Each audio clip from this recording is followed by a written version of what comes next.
शिव पुराण श्री रुद्र संहिता। ओम नमः शिवाय। 31वां अध्याय। सप्तऋषियों का आगमन और हिमालय को समझाना। ब्रह्मा जी बोले, ब्राह्मण के रूप में पधारे स्वयं भगवान शिव की बातों का देवी मैना पर बहुत प्रभाव पड़ा और वे बहुत दुखी हो गईं।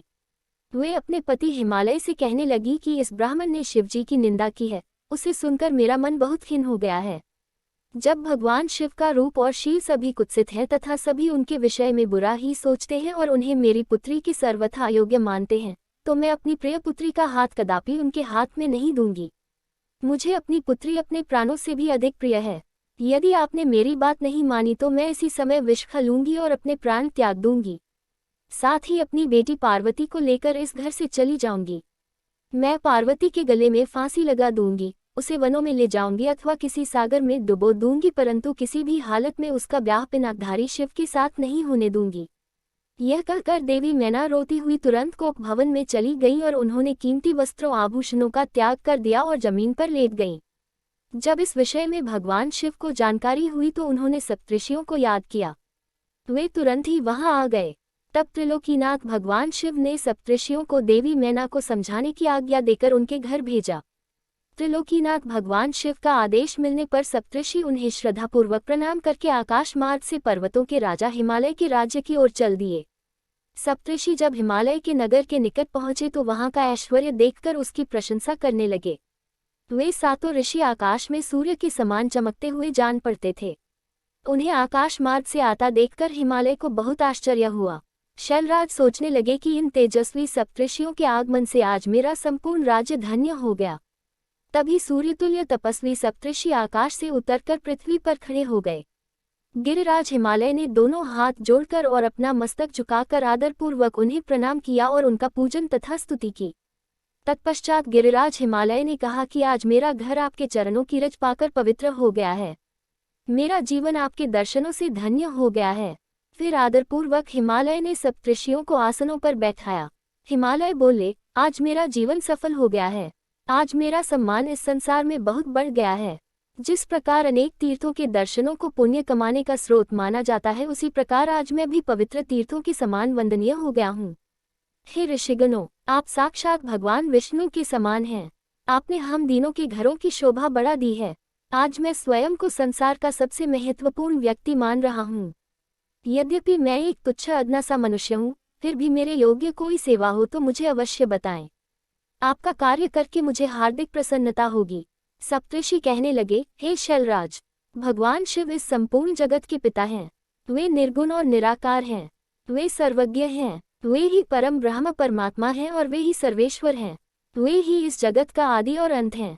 आप भली भांति त्रिलोकीनाथ भगवान शिव के विषय में सब कुछ जानते ही हैं। वे भक्तवत्सल हैं और सदा ही अपने भक्तों के अधीन हैं। तुम्हारी परम प्रिय पुत्री देवी पार्वती ने भगवान शिव को अपनी कठोर तपस्या से प्रसन्न करके अपना मनोवांछित वर प्राप्त कर लिया है। उन्होंने प्रभु शिव को पति रूप में पाने का वर प्राप्त किया है। जिस प्रकार भगवान शिव को इस जगत का पिता माना जाता है, उसी प्रकार शिवा जगत माता कही जाती हैं। अतः आप अपनी कन्या पार्वती का विवाह महात्मा शिव शंकर से कर दीजिए। ऐसा करके आपका जन्म सफल हो जाएगा और आप गुरुओं के भी गुरु बन जाएंगे। सप्तऋषियों के ऐसे वचन सुनकर हिमालय बोले, हे महर्षियों, मेरे अहोभाग्य हैं जो आपने मुझे इस योग्य समझकर मुझसे यह बात कही। सच कहूँ तो मेरी हार्दिक इच्छा भी यही है कि मेरी पुत्री का विवाह भगवान शिव के साथ ही हो, परंतु एक परेशानी यह है कि कुछ दिनों पूर्व एक ब्राह्मण देव हमारे घर पधारे थे। उन्होंने भक्तवत्सल भगवान शिव के विषय में अनेक उल्टी सीधी बातें की। उस वैष्णव ब्राह्मण ने शिवजी की घोर निंदा की, उन्हें अमंगलकारी बताया। ये सब बातें सुनकर मेरी पत्नी देवी मैना की बुद्धि पलट गई है। उनका समस्त ज्ञान भ्रष्ट हो गया है। अब वे अपनी पुत्री पार्वती का विवाह परम योगी रुद्रदेव से कदापि नहीं करना चाहती हैं। हे सप्तऋषियों, वे जिद करके बैठी हैं कि वे अपनी पुत्री पार्वती का विवाह भगवान शिव से नहीं करेगी। इसलिए वे लड़ झगड़ कर सभी आभूषणों तथा राजसी वस्त्रों को त्याग कर कोप भवन में जाकर लेट गई हैं। मेरे बहुत समझाने पर भी वे कुछ नहीं समझ रही हैं। आपसे सच सच अपने दिल की इच्छा कहूँ तो उन वैष्णव ब्राह्मण की बातें सुनकर अब मैं भी नहीं चाहता कि मेरी पुत्री का विवाह शिवजी से हो। नारद, इस प्रकार भगवान शिव की माया से मोहित होकर गिरिराज हिमालय ने ये सब बातें कही और यह कहकर चुप हो गए। तब सप्तऋषियों ने कोप भवन में लेटी हुई देवी मैना को समझाने के लिए देवी अरुंधति को भेजा। अपने पति की आज्ञा पाकर देवी अरुंधति उस कोप भवन में पहुंची, जहां देवी मैना रुष्ट होकर पृथ्वी पर लेटी हुई थी और पार्वती उनके पास ही बैठकर उन्हें समझा रही थी। साध्वी अरुंधति बड़े ही मधुर स्वर में बोली, देवी मैना उठिए, मैं अरुंधति और सप्तऋषि तुम्हारे घर पधारे हैं। देवी अरुंधति को वहां अपने कक्ष में देखकर देवी मैना उठकर बैठ गई और साक्षात लक्ष्मी के समान उन परम तेजस्विनी को देख उनके चरणों में अपना सिर रखकर बोली, आज हमारे घर में ब्रह्माजी की पुत्रवधू और महर्षि वशिष्ठ की पत्नी अरुंधति सहित सप्तऋषियों ने पधार कर हमें किस पुण्य का फल दिया है। आपके आने से हमारा कुल धन्य हो गया है। मैं आपसे यह जानना चाहती हूँ कि आपके इस तरह यहाँ आने का क्या उद्देश्य है। देवी मैना के ऐसा कहने पर देवी अरुंधति मुस्कुराई और उन्हें समझाकर कोप भवन से बाहर उस स्थान पर ले गई जहाँ सप्तऋषियों सहित गिरिराज हिमालय बैठे हुए थे। तब देवी मैना को वहां आया देखकर श्रेष्ठ और परम ज्ञानी सप्तर्षि भगवान शिव को मन में स्मरण कर समझाने लगे। सप्तऋषि बोले, हे शैलराज, तुम अपनी पुत्री पार्वती का विवाह त्रिलोकीनाथ भक्तवत्सल भगवान शिव से कर दो। वे तो सर्वेश्वर हैं, वे कभी भी किसी से याचना नहीं करते।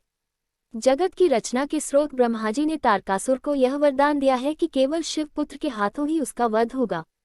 इस समय तारकासुर के कारण तीनों लोकों में हाहाकार मचा हुआ है। उसने देवराज इंद्र सहित सभी देवताओं को स्वर्ग से निकाल दिया है। साथ ही वह निर्दोष लोगों का भी शत्रु बन बैठा है। साधुओं और ऋषि मुनियों को यज्ञ नहीं करने देता तथा उनकी पूजा उपासना को तारकासुर के सैनिक समय समय पर नष्ट कर देते हैं। उन्होंने सभी के जीवन को कष्टकारी बना रखा है। इस संसार में व्याप्त बुराइयों और दुष्प्रवृत्तियों के विनाश के लिए संहारक रुद्रदेव का पुत्र ही सबसे उपयुक्त है। उस वीर और बलवान पुत्र की प्राप्ति के लिए आवश्यक है कि भगवान शिव विवाह कर लें। इसलिए ब्रह्माजी ने भगवान शिव से विवाह करने की प्रार्थना की है। यह सर्वविदित है कि भगवान शिव परम योगी हैं और विवाह के लिए उत्सुक नहीं हैं। तुम्हारी पुत्री पार्वती ने भगवान शिव की कठोर तपस्या करके शिव को अपना पति बनाने के लिए वर प्राप्त किया था। यही कारण है कि महादेव जी देवी पार्वती का पानी ग्रहण करना चाहते हैं। सप्तऋषियों की यह बात सुनकर हिमालय विनयपूर्वक बोले, हे ऋषिगण, आपकी बातें सही हैं, परंतु जहाँ तक मैं जानता हूँ शिवजी के पास न तो रहने के लिए घर है, न ही कोई नाते रिश्तेदार हैं और न ही बंधु बांधव हैं। उनके पास कोई राजपाट भी नहीं है और न ही वे ऐश्वर्य और विलासिता का जीवन ही जीते हैं।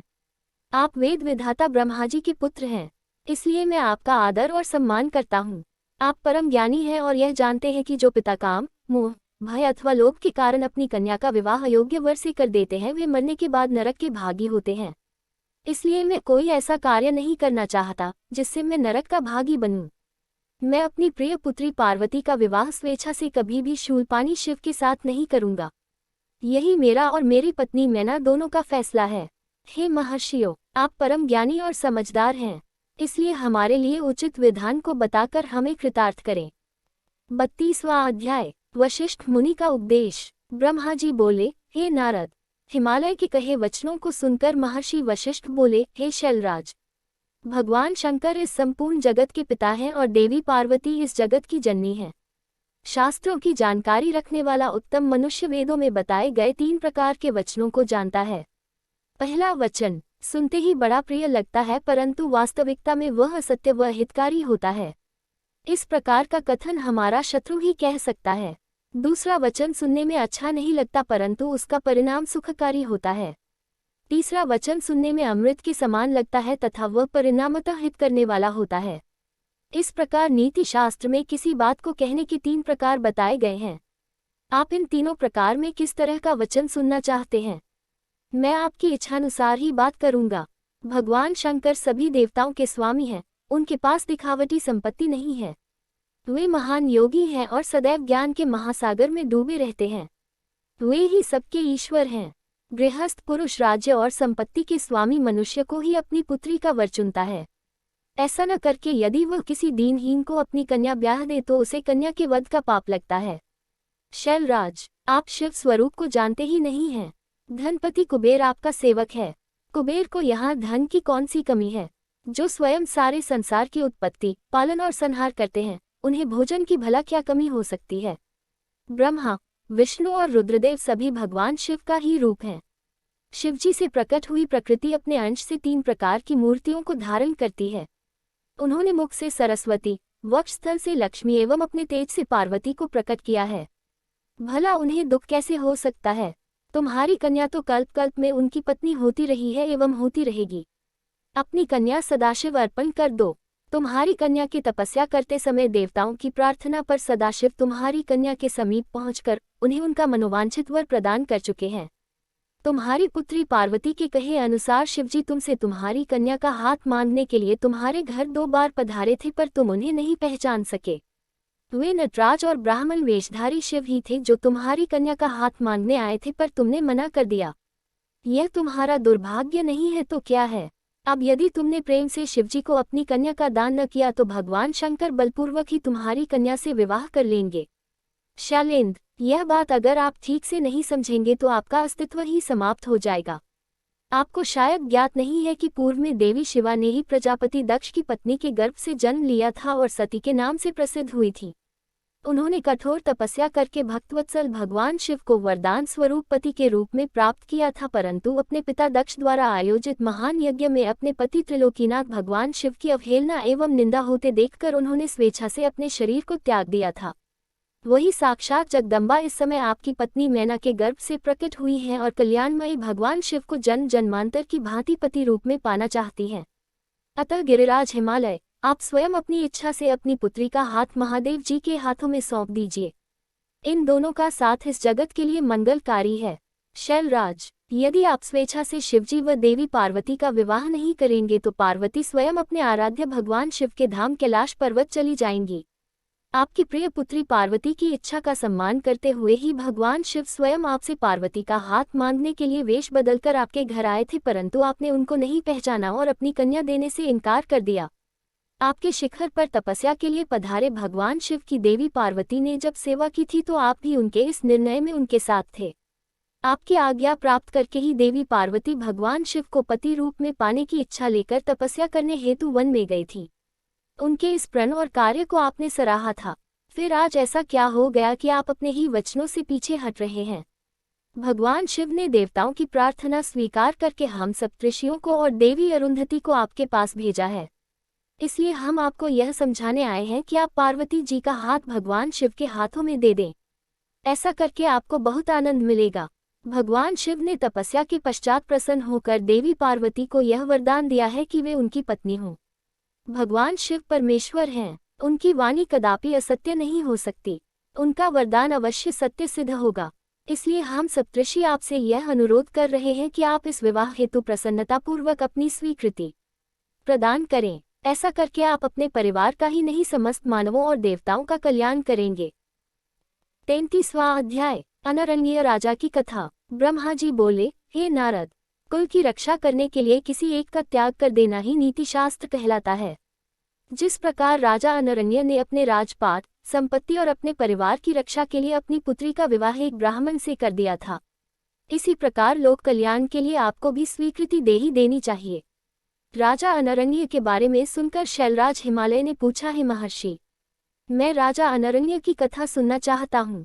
गिरिराज हिमालय के ऐसे वचन सुनकर मुनि वशिष्ठ बोले, हे पर्वतराज, महाराजा मनु की 14वीं संतान इंद्रासावर्णी के वंश में ही राजा अनरण्य का जन्म हुआ था।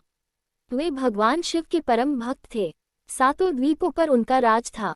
राजा अनरण्य ने भृगु मुनि को अपना आचार्य बनाकर 100 यज्ञ पूर्ण कराए थे। राजा अनरण्य की 5 रानियां, 100 पुत्र व एक साक्षात लक्ष्मी स्वरूपा परम सुंदरी कन्या थी, जिसका नाम पद्मा था। पद्मा इकलौती पुत्री होने के कारण बहुत लाडली थी। राजा अनरण्य और उनकी 5 रानियां पद्मा को बहुत प्यार करते थे। राजा बहुत ही सरल, न्यायप्रिय व उदार थे। देवताओं द्वारा स्वर्ग का सिंहासन दिए जाने पर उन्होंने उसे ग्रहण करने से इनकार कर दिया था। जब राजा अनरण्य की प्रिय पुत्री पद्मा विवाह के योग्य हुई तो राजा अनरण्य को उसके विवाह की चिंता सताने लगी। पद्मा के लिए योग्य वर की खोज शुरू हो गई। चारों दिशाओं में सुयोग्य वर की तलाश की जा रही थी। अनेकों राजाओं को पत्र लिखे गए। एक दिन संयोगवश देवी पद्मा वन में विहार के लिए अपनी सखियों के साथ गई हुई थी। वहां तपस्या करके लौट रहे ऋषि पिप्पलाद की दृष्टि पद्मा नाम की उस सुंदरी पर पड़ गई। वे उसकी सुंदरता पर मोहित हो गए। वे उस सुंदरी को मन में बसाए हुए ही अपनी कुटिया पर पहुंच गए। सुंदरी का सौंदर्य पिप्पलाद के मन मस्तिष्क में धंस गया था। एक दिन ऋषि पिप्पलाद पुष्पाभद्रा नामक नदी में स्नान करने गए। संयोगवश राजा अनरण्य की परम सुंदरी पुत्री पद्मा भी वहां उपस्थित थी। उसे पुनः देखकर ऋषि पिप्पलाद के मन की इच्छा पूरी हो गई। उन्होंने पद्मा की सखियों और सैनिकों से उसका परिचय प्राप्त कर लिया। वहीं कुछ मनुष्यों ने ऋषि की हंसी उड़ाते हुए कहा कि ऋषि जी, आपका मन देवी पद्मा पर मुग्ध हो गया है, तो आप महाराज से उन्हें मान क्यों नहीं लेते। इस प्रकार के वचन सुनकर पिप्पलाद लज्जित तो हुए, परंतु उनके दिल में सुंदरी पद्मा को पाने की इच्छा कम न होकर और बलवती हो गई। स्नान, नित्य कर्म और शिव पूजन आदि से निवृत्त होकर मुनि पिप्पलाद राजा अनरण्य की सभा में चले गए। अपने दरबार में मुनि को पधारा देखकर राजा अनरण्य ने चरण छूकर उनका अभिवादन किया तथा विधिवत पूजन करने के पश्चात उन्हें आसन पर बैठाया तथा पूछा कि मैं आपकी क्या सेवा कर सकता हूँ। इस पर ऋषि पिप्पलाद बोले, राजा, आप अपनी कन्या पद्मा को मुझे सौंप दीजिए। यह सुनकर राजा चुप हो गए। इस पर पिप्पलाद मुनि कहने लगे कि राजा, यदि शीघ्र ही तुमने अपनी कन्या मुझे नहीं दी तो मैं क्षण भर में ही तुम्हें और तुम्हारे कुल को भस्म कर दूंगा। यह बात सुनकर राजा, उनकी रानियां, नौकर चाकर, दासियां सभी रोने लगे। राजा अनरण्य यह सोच अत्यंत व्याकुल हो उठे कि कैसे वे अपनी फूलों से भी कोमल पुत्री का हाथ एक बूढ़े ऋषि को दें। राजा इसी चिंता में डूबे हुए थे कि वे क्या करें कि तभी वहां उनके पुरोहित और राजगुरु आ पहुंचे। राजा ने सारा वृतांत उन्हें सुनाया। इस पर राजगुरु बोले कि राजन, आपको अपनी कन्या का विवाह किसी से तो करना ही है, तो क्यों न उसका विवाह ऋषि पिप्पलाद से ही कर दिया जाए। इससे आपके कुल की भी रक्षा हो जाएगी। यह ब्राह्मण इस कुल का विनाश कर दे, इससे तो अच्छा है कि पद्मा का विवाह इन्हीं से हो जाए। इस प्रकार अपने राजपुरोहित और राजगुरु के वचन सुनकर राजा अनरण्य ने अपने कुल की रक्षा करने के लिए अपनी कन्या को वस्त्र आभूषणों से अलंकृत करा उसे ऋषि पिप्पलाद को अर्पित कर दिया। तत्पश्चात देवी पद्मा और ऋषि पिप्पलाद का वैदिक रीति से परिणयोत्सव संपन्न हुआ तथा राजा ने प्रसन्नतापूर्वक अपनी पुत्री को विदा कर दिया।